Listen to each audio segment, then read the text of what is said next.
Hi everyone, I am back for another review and I will be reviewing Zulu. It came out in 1964, it's a British produced film and it stars Stanley Baker and it introduces a young Michael Caine. Yes, Sir Michael Caine, it's his first movie. The story is about British soldiers in Africa in 1879 being outmanned essentially by the local African population, but they managed to fend off the attacks and survive as a unit. And it documents the trials and tribulations of everything that they go through, from getting along with personnel, working with each other. It kind of reminded me of like watching a Boy Scout film. Everybody working together to achieve a common goal, and also at the same time works together to prevent one another from getting harmed, but also at the same time, not everybody likes each other among the British soldiers. Not everybody appreciates one another, but at the end of the day, they had one common goal, and that is to survive any sort of attack from the African population locally. I think that the British military, spoiler alert here, British soldiers I should say, and this is in the heart of the British Empire, the dog days of the British Empire, it's essentially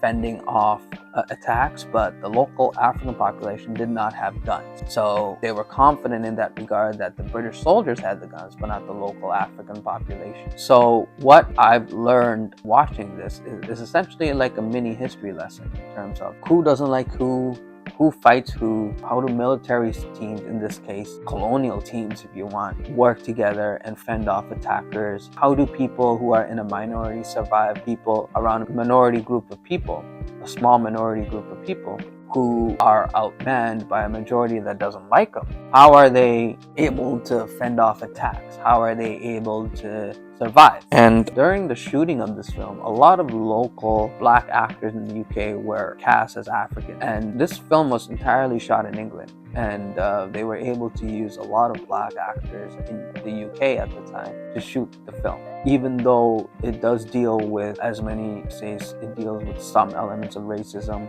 some elements of supremacy, some elements of hatred, bigotry, and also at the same time it also deals with the subject of violence, because the British Empire at certain points did have some violence. This was a very politically charged film at the time when it came out in 1964, and later on throughout time, it is still widely regarded as a film that challenges certain notions in society. What I've learned is that this was a story for someone who's a history buff like me didn't really know much about. And the interesting thing was, it was Michael Caine's first film. It's Michael Caine's first feature film. So what I've learned is that even Michael Caine, who was acting for a little while up until 1964, got his big break in that movie.